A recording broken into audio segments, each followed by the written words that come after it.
Okay, so my name is Daniel Maines, and I'm an associate professor of anthropology and African studies at the University of Oklahoma, and one of the executive committee members for the Center for Peace and Development at the University of Oklahoma. And I'm really happy to be here today with Dr. Data Barata, who is an expert on Ethiopia, and particularly Southern Ethiopia. Today, we'll be talking about civil war in Ethiopia, which has garnered a great deal of international attention recently. But there's been really very little discussion of the relevance of Southern Ethiopia for the war. And so Dr. Barata, as an expert on Ethiopia more broadly, but also as somebody who's done ethnographic research in Southern Ethiopia for many, many years, as an ideal person to kind of shed some light on how we can understand this conflict in Ethiopia from a Southern perspective, as well as more broader insights into the war itself. I mean, Ethiopia's South is the most ethnically diverse part of the country, and it's often ignored in discussions of the nation's future. And so my hope is that by bringing the South into a discussion of the war, we can better understand underlying issues that drive conflict in Ethiopia, as well as possibilities for building peace. So just again, I want to welcome Dr. Barata. And to start with, I just hope that you can give us a brief explanation of how Southern Ethiopia is situated politically in relationship to the rest of the nation. Thank you, Dr. Menz. I guess going forward, we might lose the titles. Thank you for the invitation and thank you for the kind intro. It's a pleasure to take part in this discussion. I hope we will be able to shed some light on these otherwise complex issues.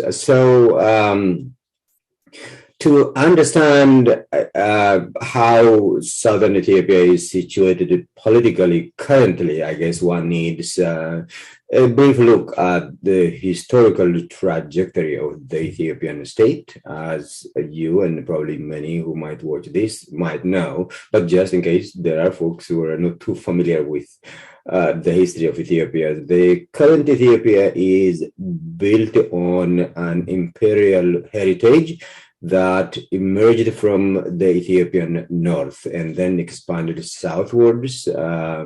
So many of the regions we call the south, or generally referred to as peripheral regions vis-a-vis the center, were incorporated to Ethiopia by the end of the 19th century.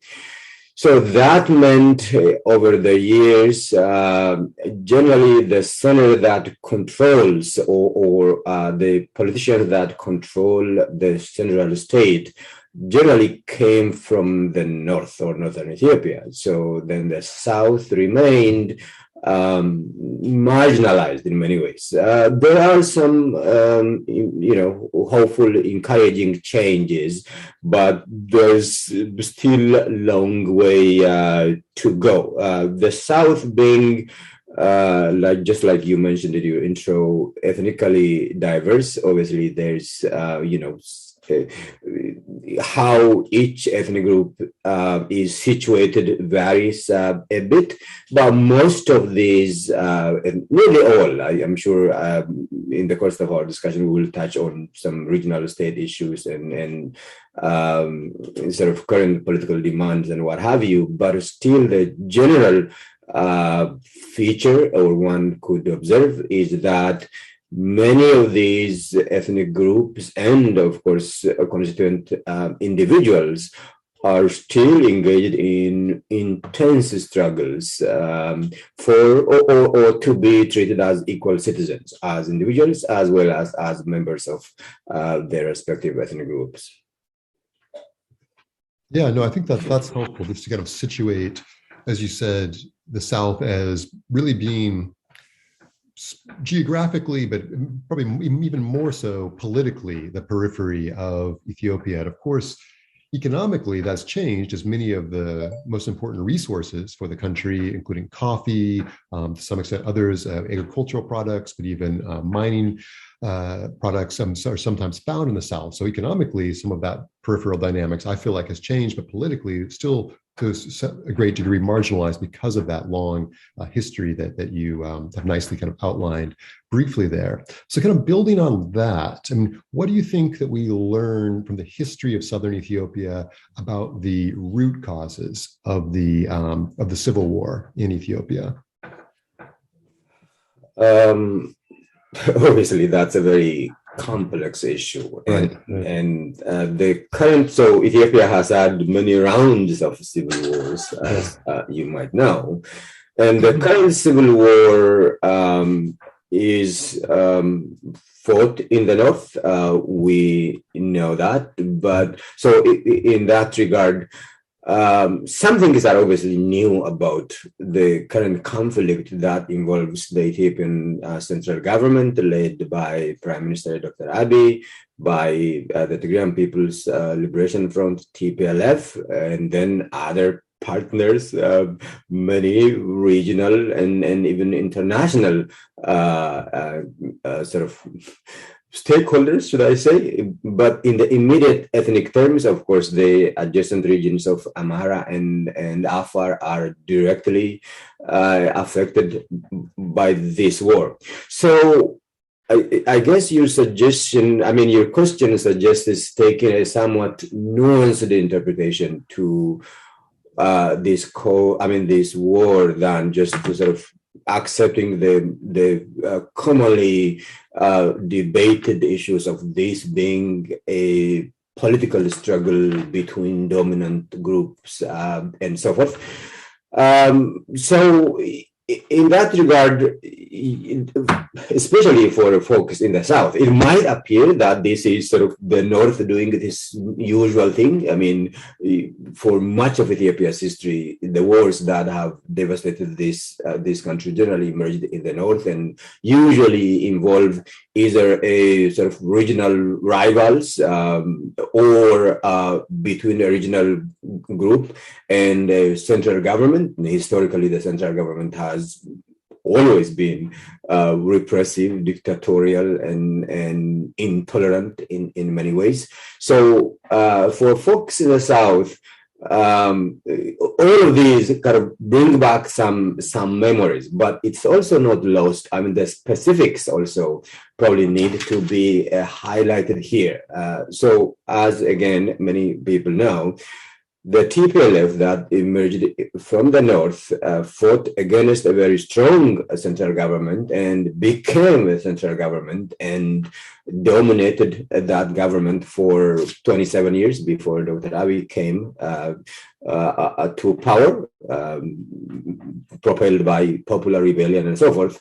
And then the TPLF retreats back, and for many in the south, it appears, the TPLF's loss of privilege is sort of promoted or argued or quote unquote politicized as a violation of rights. So it appears like, so in that regard, there is something broadly understood that so the TPLF's desire, it seems, to maintain at least a sort of control. I think it's clear that the kind of privilege and unchallenged power they had when they were in power may not come back, but at least that appears one of main issues. But then again. So Dr. Abiy came to power, I think, in April of 2018, and it was so exciting and encouraging and promising to see him introduce some really great reform measures.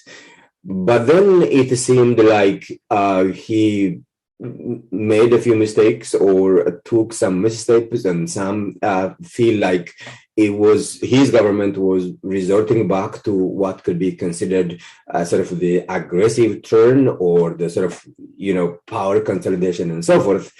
And this is also familiar, again, especially for folks in the South. I am not suggesting here that this is just a Northern Ethiopian issue or this is just fought between these parties to this conflict. But again, so the war is obviously, I mean, many people understand it. There are some broadly accepted facts or readings of the war, and then there are some perspectives, how people understand it from where they are, whether you are an Oromo or a Southerner or a Somali or an Afar and so forth. You would have your respective perspectives. Many are rooted in your history and your experience with central government regimes as well as rebellious movements. So obviously this is a very complex question, but I think the root cause is, like many of recent Ethiopian civil wars, remain somewhat elusive, somewhat of mystery. I mean, it's tempting to accept the explanation that this is really nothing other than, I mean, there might be smaller factors, but nothing other than, struggle for, power struggle between folks who want to control the central government or want to maintain some kind of regional dominance. But there is more to the story. Yeah, so it's interesting you started that response by noting that this is in some ways kind of Ethiopian history as usual, a conflict between the central government and one of the factions that's located in northern Ethiopia. And then you also noted that a very kind of superficial interpretation of this might be a battle over resources, a battle over power, but there may be some more depth to this. There may be something else going on there that's maybe not so apparent on the surface. Is that kind of correct in terms of? Yeah.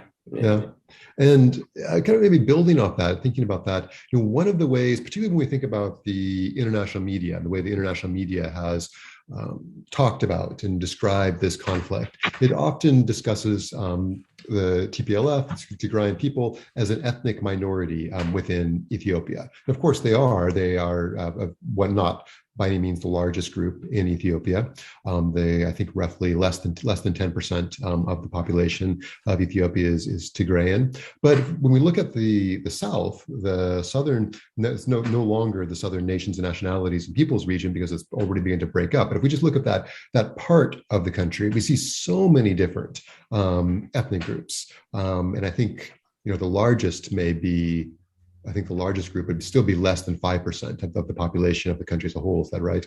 Yeah. And so once we take that perspective, how does sort of a Southern perspective change the way we think about what it means to be an ethnic minority, a quote unquote ethnic minority within Ethiopia and within the Ethiopian nation? Yes. So it's interesting to note that especially the Western media, in the course of reporting on this war, treated Tigrayans or Tigray like any other ethnic minority. Well, just like you pointed out, the Tigray population constitutes about 6 or close to 7% of national population. So that makes it an ethnic minority. But we also know that the definition or concept of ethnic minority is not just about demographic fact of just numbers. It generally also implies being politically and economically marginalized. And at least in the recent, in the build-up to this war, Tigray was not economically and politically marginalized. But here, obviously, it's extremely important to keep note or distinction between ordinary Tigrayans and their experiences and the elite, especially the TPLF members and the resources they managed to amass over their stay in control of the Ethiopian state for 27 years or so. So in that regard, I guess, so there is some important distinction between Tigray as an ethnic minority and the rest of ethnic minorities. So then in the aftermath of this war or during the process of this war, what it means to be an ethnic minority, what has or might have changed or what might change again going forward. So again, the reference to ethnic minorities also implies how each of these minorities relate to the central government or political establishments or the dominant state institutions and so forth.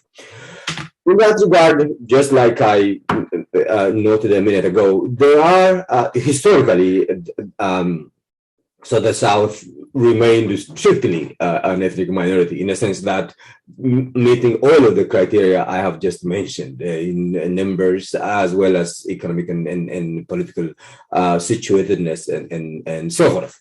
So the TPLF promoted that concept of ethnic minorities or minorities, minority rights in general, a great deal in the process, really instrumentalizing it for the regime's need to sort of control power and recruit some really sort of, vulnerable cadres or officials that would rely on the TPLF.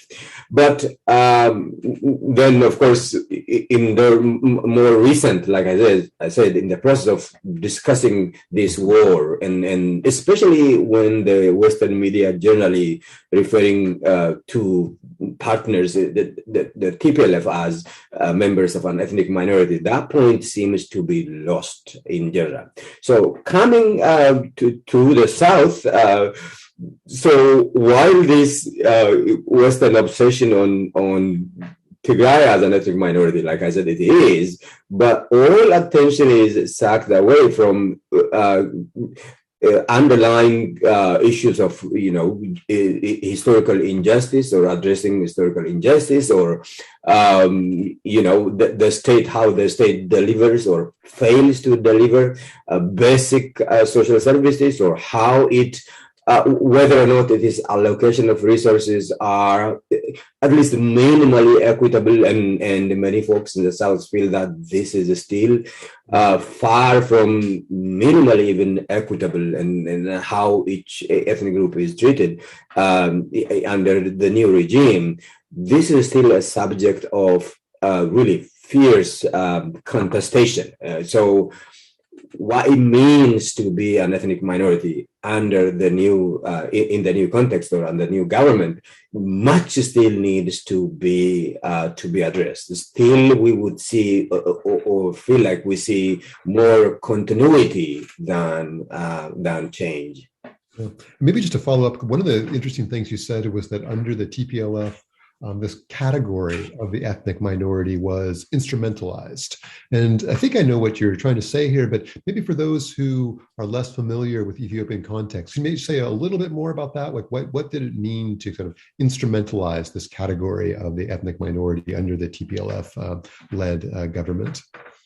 So again, this is a part of a very complex wave of rhetorics and politicization of ethnicity and the historical injustice. So the TPLF, I think many people would agree, or reasonable analysts would agree, that when the TPLF waged this, rebellious war based on ethnic identity, then the socialist government, the military junta, was really extremely repressive in a way. So that part of the TPLF struggle was about being treated equals, or about, basic rights of ethnic minorities. But once in power, while preaching the gospel of, empowering ethnic minorities or addressing or redressing historical injustice and so forth, the TPLF in everything was managed through the lens of maintaining TPLF's control of the central government. I'm sure, again, many people may know, but many may not also know that while constitutionally edifying the notion of peoples and nations and nationalities having the right to set up their own regional state, the TPLF denied all of the folks, ethnic groups in the South, to have their own regional state. Instead, they bundled about 56 or so ethnic groups into this one mega state called the Thousand Nations and Nationalities regional state, which was really generally dysfunctional, but served the purpose of the TPLF-led government controlling the population. So it's generally from that perspective that the real outcome or what was visible at the time was not really empowering these folks in any sustainable way than empowering the state or the TPLF to control the national state. Right. Yeah. And so this, I think that also provides a lot of that framework for understanding the importance of ethnicity in Ethiopia today, and how the government that began in the early 1990s created ethnicity as such an important category for organizing organizing identity, and then also the control of power. I want to kind of shift us a little bit, because one of the nice things about talking with you is that you're an anthropologist, and so you have a great deal of on-the-ground experience with ethnographic research, but also you recently have been in Ethiopia doing this short-term research. So you're very well positioned to answer my next question, which is really more about the experience of the war on the ground in Southern Ethiopia. So in some ways, far from the battle lines where the actual fight is taking place, but still, of course, we're experiencing war in many ways. So I'm just curious about, how has the war been experienced on the ground in Southern Ethiopia? Of course, that's going to vary from place to place, but have young people volunteered to join the fighting? How has the war changed people's lives? And what kind of insights can you give us just about that experience in the South of the war? So this is obviously quite a few questions. Yeah, right. So, feel free to start wherever you. Whatever. So the easier piece is to make some observation on whether or not youth from the South volunteered. Yes, the youth from the South joined the army in droves, and just like they did in times of wars in the past. So what that meant then for, I should say, millions of families in the South, because one soldier is a member of many families, as you would know, siblings and cousins and uncles and aunts and so forth. So, and then as the war raged on, and then reports of, sort of really horrifying reports of, great number of deaths and so forth. So, of soldiers or people on both sides of this war, and these reportings, change their emphasis or the reporting of how many people died from each side, or more or less, and so forth. For many of these families in the South, this was not just watching it on the media. It was and it still is a personal story. It is personal, worrying about family members fighting there and dying, and often not hearing from them for long, and so forth. So in that regard, while obviously Southern Ethiopia was not the actual war front, the experience was just painful and devastating for many families, and we don't really know yet, how many people actually died and so forth. While being an ethnic minority and sort of historically being on the lower end of that hierarchy or that food chain, you can imagine what would happen to these kinds of people during times of war. War, as we know, across the world is terrible for everybody, for the nation and so forth, but it does not affect everyone equally. It affects, so generally the effects of war or the consequences of war generally seem to follow the economic and political hierarchy. So folks on the lower end of that hierarchy suffer the most, and mostly folks in that regard. The southern region is on that lower end. So then in that regard, we could say the war has changed everything. Of course, I am here speaking from the perspective of, the South, but this is the same across the nation. The folks around the actual front lines, the Amhara and Afar regions, Tigray region itself also is part of Ethiopia.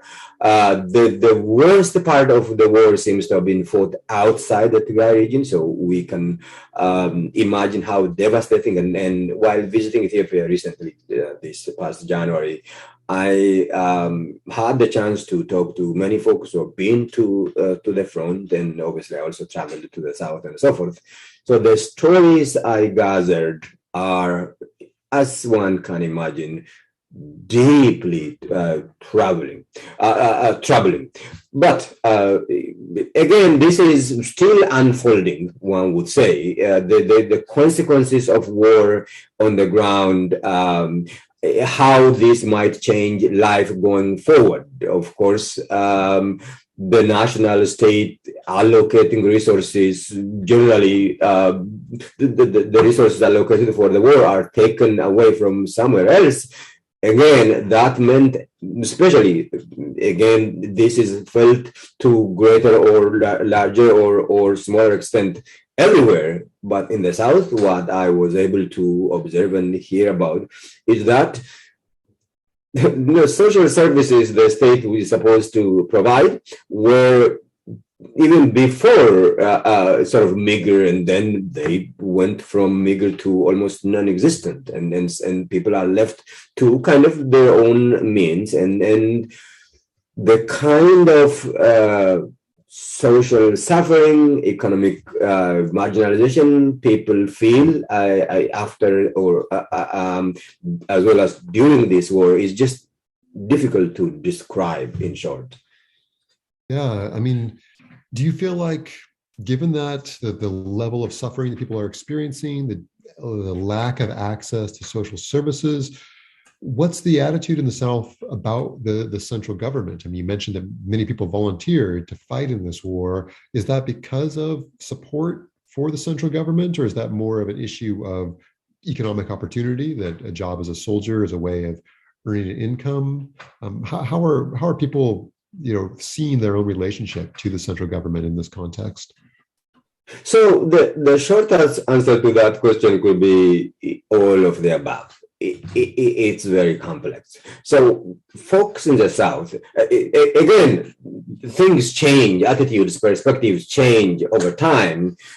So when Dr. Abiy came to power, at that point, the TPLF-led government, having been in power for 27 years, people were done with it. And then support for Dr. Abiy's government was just great across the nation.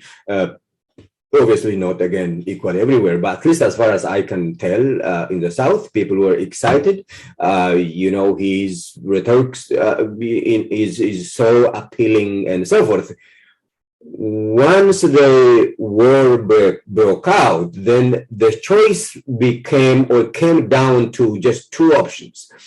Either you support this government you have, or if you fail to support it, it means you are supporting TPLF. And like I said, TPLF does have its, agents and folks who had their sort of, privileges during the TPLF time, still continue to support them. But overwhelming majority of the folks in the South, as it is the case around the nation, people are done with TPLF. So yes, it was not necessarily, I should say, even when people have had a great deal of questions about how Dr. Abiy's government treated the South, at that point, the general feeling is that Dr. Abiy's government was either completely neglecting the South, or just mismanaging the South and so forth. But while those questions remained, people did support generally the Ethiopian state against this war waged by TPLF. So that's an observation. This is, but then of course questions remain, and there are the skeptics. So on one hand, Dr. Abiy, who started off as a great sort of really charismatic leader who was unafraid to introduce really bold changes and so forth, seemed to quickly succumb to that temptation to sort of obsess about control and so forth. So some of these questions remain, but at the height of the war, yes, people did support the central government and did go to volunteer to fight, because obviously everyone who is able, had to defend their nation. Yeah. No, I think you make a lot of good points there, including the one that is very complex and something that's changing. And I think that's something that I appreciate about your anthropological perspective, is that we can try to generalize, but these things are always going to vary depending on the person, and it's going to change over time as well.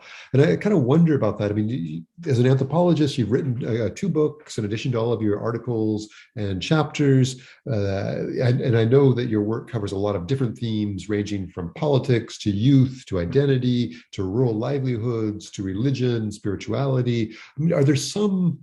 So I'm sure that you can't cover everything, but are there some kind of key insights that you've seen through your work as an anthropologist that maybe help us to understand this war a little bit differently, or to kind of think through conflict in Ethiopia more from kind of the ethnographic findings that you've had over the years of if you've been doing research in Ethiopia for a long time now, more than 20 years. And so, are there some things that you pull from your research that would help us understand this conflict? I can try, I guess. I mean, it's a lot. But let's begin with sort of broadly accepted anthropological understanding based on, especially over the last 30, 40 years of research on conflict, war, violence around the world. And one insight that is also the case in Ethiopia is that specific types of war or specific types of conflict emerge under specific historical and cultural contexts. And of course, the effects of these kinds of conflicts also follow that fault line. In that regard, this war is no different. But it is also, obviously, every conflict has its own peculiarities and nuances. But one general issue we can highlight here is that war is bad for the population, but it's generally good for the people in power, especially when they prevail. So I did much of my research work during the TPLF time in power. This is a group that had fought and won a war, and then it became impossible for them, it appeared, to resolve conflicts in really the more challenging conflicts. There are some sort of, one could say, relatively minor conflicts that were resolved using some civic measures, but major conflicts for TPLF as a war-hardened kind of focus in power, they're resorting to power or using the police and the army to quell any kind of resistance or question was common. And so the lesson from that seems to apply. I mean, it worries me, for TPLF members who survived the previous war, the outcome of that was just great for them, because it meant that you have access to, or unquestioned, unchallenged access to state power and all the privileges that come with it. Now, during this war as well, the state of emergency, or a state of emergency, was declared. And then in that process, what happens during war times elsewhere, or during times of excessive conflicts elsewhere, happened here too. The rule of law is generally ignored. Legitimate questions about legitimate discontents or politically justifiable questions were generally ignored. And then, of course, consolidation of power in the aftermath. These all seem to follow the patterns that people, including myself, have observed before. But then there is also maybe another way of putting it. The current war, like many previous wars, so as again you might remember from history, Mengistu Hailemariam won that war against the Soviets. It was an iconic war that defined him, was his regime with the Somali. So the Ethiopian army led by Mengistu came out as victor, and then TPLF also won that war against Mengistu. And then both of those wars left the focus in power with excessive power consolidation, which means excessive power imbalance. Now, that seems to be what's happening in the aftermath of this war. And it worries, again, many people. What it does, power imbalance, again, in my readings, and I've tried to learn as much as I could about, conflicts and war in general, is that when you have excessive power imbalance, the folks who have a lot of power on their hand are usually unwilling to subject themselves to some equitable negotiations or negotiated settlements and so forth. Then that leads to discontent. And then there's a vicious cycle of violence and organizing. And in the Ethiopian case, we know, and then from around the world, and then the anthropological literature is especially strong on this, that the power of identity gets sort of activated in that context more effectively. That is when you have unaddressed real questions, real legitimate issues, and when folks with excessive power on their hand and further consolidated in the aftermath of war, having being sort of coronated, so to speak, as the winners of this war, then it might lead to another round of reorganization and identity-based mobilization. In our case, ethnic identity-based mobilization, which Identities, we know, is a powerful basis to mobilize folks, especially when there are legitimate questions here. So, but I want to end this response with a hopeful note that Dr. Abiy's government, I hope, would not make the same mistakes or repeat the same mistakes that at least the immediate predecessors, both Mengistu and TPLF, have made. That is, being carried away with military victory. And then, so the military establishment or structure that is built around the war or in times of war, obviously, do not get dismantled. That might feel like the state has the capability or the capacity to control any and all kinds of resistance and rebellion. But again, my hope is that Dr. Abiy, as acutely observable, observer as he is, he would not lose sight of that point that no matter how strong military you have, military strength did not save Mengistu. Military strength did not save TPLF from the waves of popular rebellion. So I do hope that that lesson is not lost, and those mistakes are not repeated. Yeah, no, I think that's actually a great insight, and I hope one that leaders will take heed of, that just because you have, as you point out, once you have a military victory, you certainly have an imbalance of power. And there's a tendency, I think, not only in Ethiopia, but in other conflicts, as you say, to take advantage of that, to push further once you have the demonstrated military strength, and that would be a mistake, and particularly when that is combined with identity politics as well. And so pushing that too far would most likely lead to long-term conflict and further destabilization of the nation. And I think that actually ties in nicely with the next question, which deals with a process that we've been seeing within Southern Ethiopia for the past few years and prior to the war. And that's the creation of new regional states. That we saw this with the creation of the new Sidama regional state within the Southern Nations and Nationalities and Peoples region.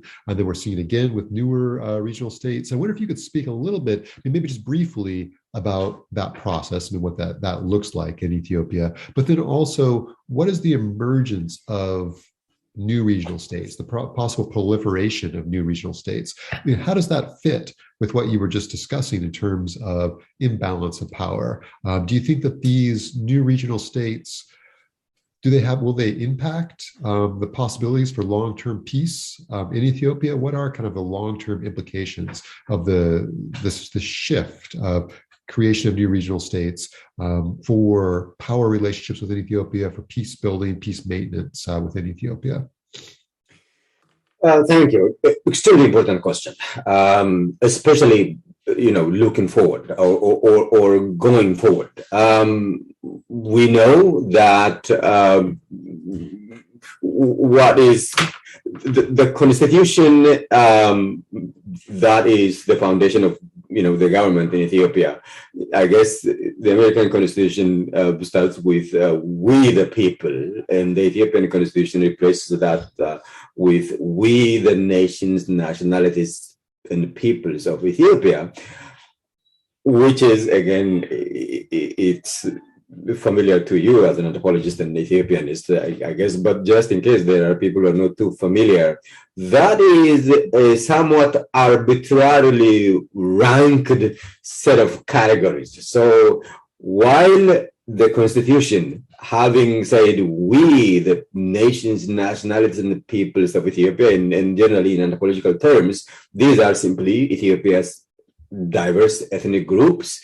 So, the majorities, historical majorities, or historically powerful ones, such as Amara and Tigray and Oromo, so having been sort of defined as or categorized as nationalities, have been able to establish their own regional states per the Constitution.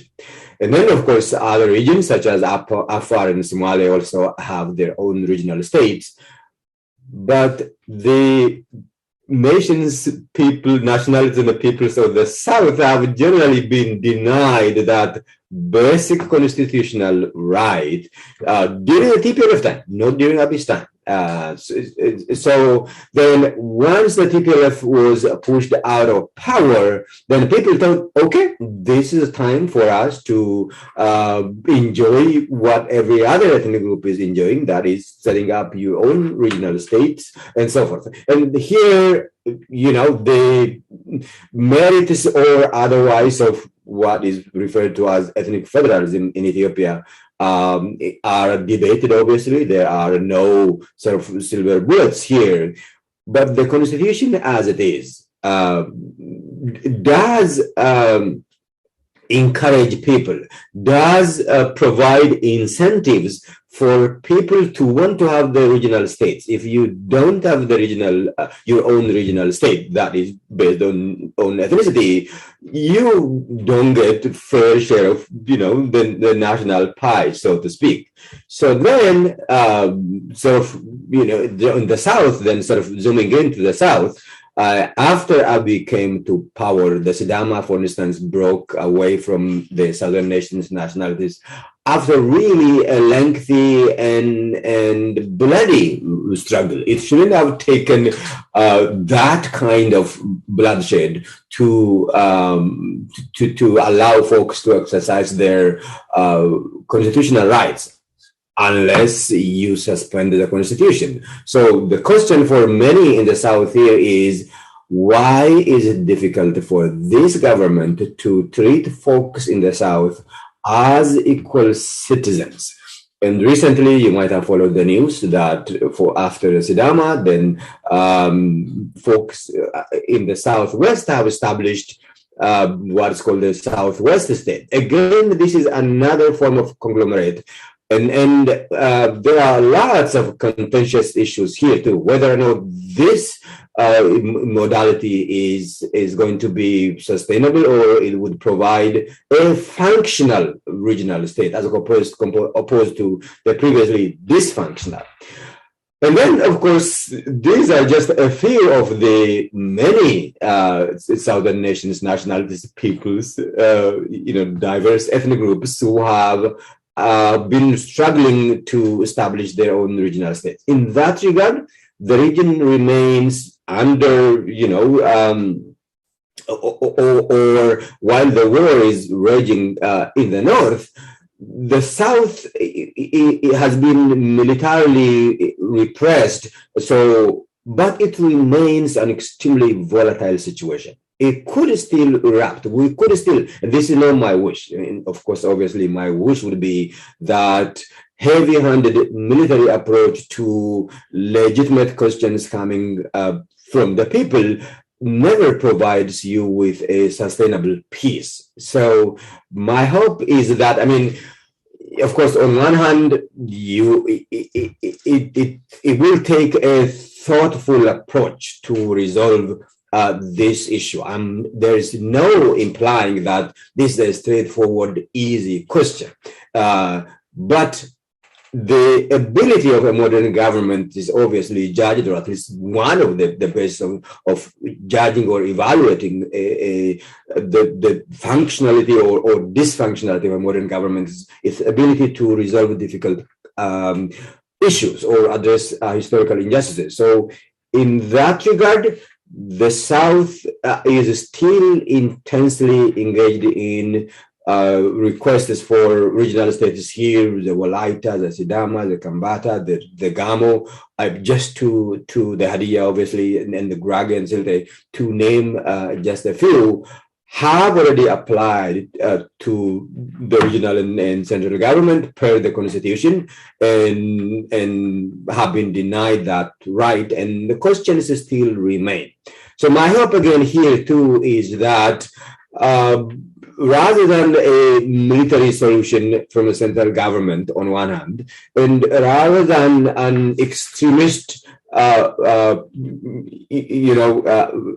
position on the part of the folks who are organizing these requests, I would hope that they would come to a fairly negotiated solution. There is simply no other way. Our history suggests that all other successful examples from around the world in similar cases suggest that military solutions never provide sustainable ground for peace. So again, here, inclusive really negotiation that includes folks from the grassroots. Of course, everywhere you do have, when questions are repressed, when legitimate questions are suppressed, then that is a ground for breeding extremist views as well. So I hope before this leads to hardening of more extremist views, the Abiy government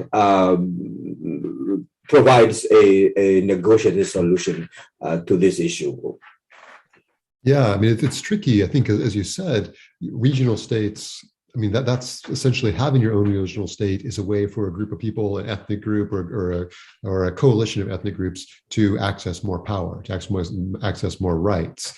And so in theory, there's really an incentive for any ethnic group or coalition of ethnic groups to to advocate for a regional state, to want their own regional state. And if I understand you correctly, you're saying that allowing that process to move forward is the best way to avoid tensions within the South, or the best way to avoid violence within the South. Is that correct? Is that what you're arguing? Yeah. That is, unless the Prime Minister suspends the Constitution.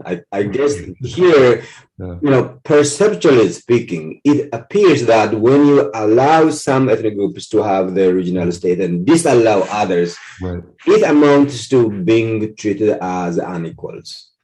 Yeah, right. So that's also key, I think, is that if you have a constitution, obviously it needs to be applied equally to everyone. And to some degree, just that basic creation of the Southern Nations, Nationalities, and Peoples region was an act of inequality in the sense that some other ethnic groups were able to have their own regional state, and this one group was a coalition of numerous ethnic groups. And so that was essentially dividing the power among those different ethnic groups. So it's I can see your argument there. Well, I really appreciate the different perspectives that you've been able to provide, both in terms of the broader perspective on the nation as a whole and some of the fundamental factors that have led to conflict, as well as the more kind of on-the-ground experiences of people in Southern Ethiopia in relationship to this war, and some of the political mechanisms that are at play in Southern Ethiopia that may not solve the conflict with Tigray, but are still essential to long-term peace, long-term stability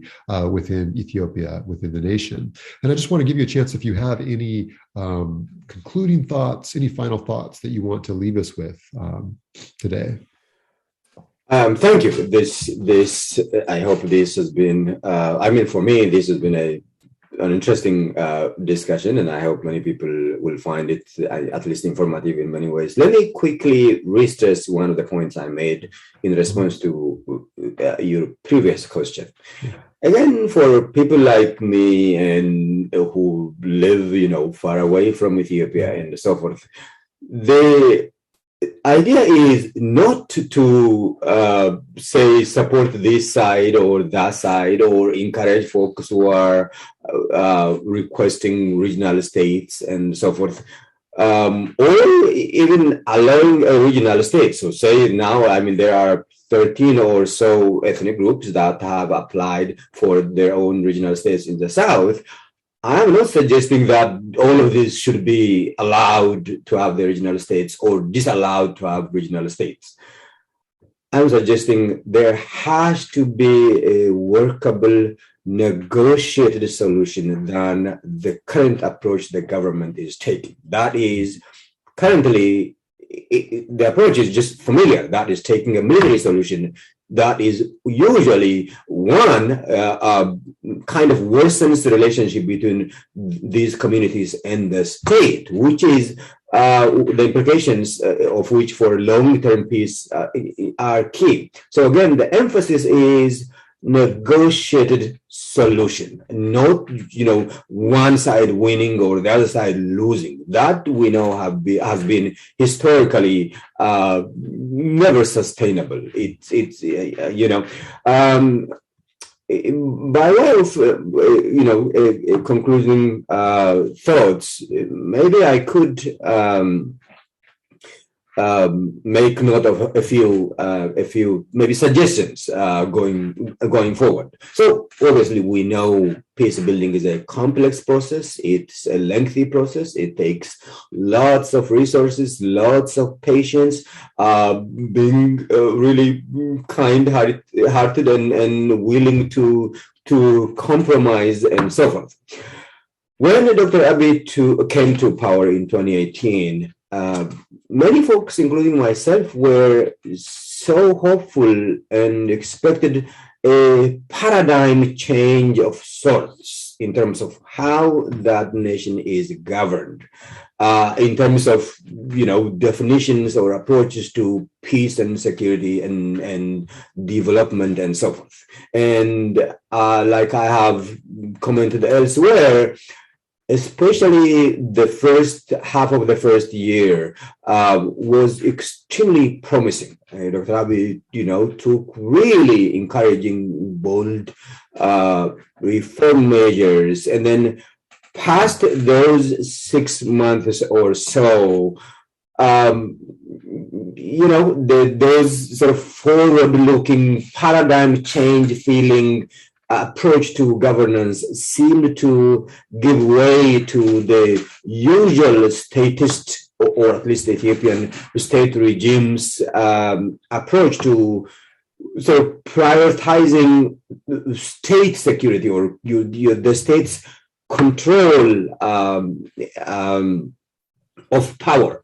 And then, of course, from that follows, the dominant party, emerging political party. I mean, now, again, in case there are people who are not too familiar, what has taken the place of EPRDF, which was dominated by the TPLF, is now what is called the Prosperity Party, which has emerged essentially the dominant party. And now then the worry is that, will this be any different? Again, my hope and my suggestion is that this has got to be different. The memories of, TPLF built military backed or militarily strong, and obviously the contributions of Western governments, including the US, also in light of war on terror, especially pertaining to the Horn of Africa and so forth. Even with all of that international backing and its military history, military approach to governing this nation did not work. It did not provide sustainable peace. So my hope is that these lessons, again, kind of stressing or re-stressing the point I made earlier. But then there are also, in the aftermath of war, there are some cultural issues that are somewhat shielded from, public conversations even often. That is this excessive praise for, the warrior, having sacrificed a lot and so forth, and some warriors emerge, and then the warrior mentality. Obviously, there is also a vicious cycle of sorts, that the warrior has everything to gain in the aftermath of war. So you take your chances being a warrior and so forth. I'm not saying people who have came to the defense of their nation should not be praised or acknowledged. It's the excesses of those praises that worry me. So again, if that could somehow be steered towards a more measured acknowledgement of patriotism, again, patriotism being defined more broadly than being sort of just traditional concept of the warrior. And then finally, I hope that, again, for the international community, for the diaspora, we have a really sizable and powerful, in many ways, resourceful Ethiopian diaspora here in the US, as well as across the world. And everybody, including, of course, the ruling party in Ethiopia, sort of, taking a reset of sorts to adopt a new, real collaborative paradigm that is inclusive, that is willing to engage in difficult conversation. In that regard, I want to point out that currently the Abiy government has established what's called the National Dialogue Commission, and on paper, that commission seems to be a much needed kind of an institution. And I do hope that both the Abiy government and the international community supports that this institution to maybe, who knows, they might capably lead, and from the personalities of the constitution, the individuals that constitute that commission, I'm hopeful that they will lead this difficult national conversation. I'll stop there. Well, actually, I think that all of those are excellent points for leaving us. Even going back to your discussion of the regional states and your emphasis on process. and consistent process. And that I like your point that it's not about whether one group should or should not have a regional state, but about consistency of process in all of those cases, and making sure that it's a discussion that follows established set of guidelines, in order to determine whether, rather than just leveraging military power. And I think that ties in with your other points as well, that some of the events emphasized throughout this talk, that when we think about peace building, we think about long-term peace, that we can't allow, that a military victory should not be the basis of the militarization of society. That is something that should be, that should be, people should be able to move on from a military victory in a way that does not, governance, the right to rule, does not necessarily depend on military power. That can't be the basis for military power, unless you want to repeat that cycle of conflict, repeat that cycle of violence. And then I really like what you said, kind of closing, building on Prime Minister Abiy's work with this idea of dialogue and sort of a reset and engaging different stakeholders, including the diaspora, in that dialogue. So I really want to just thank you for taking the time to chat with me today. And I hope that all the listeners or the viewers find this informative and interesting. And just, thanks again for your time, and looking forward to chatting with you in person soon. Same here, and thank you so much for the opportunity.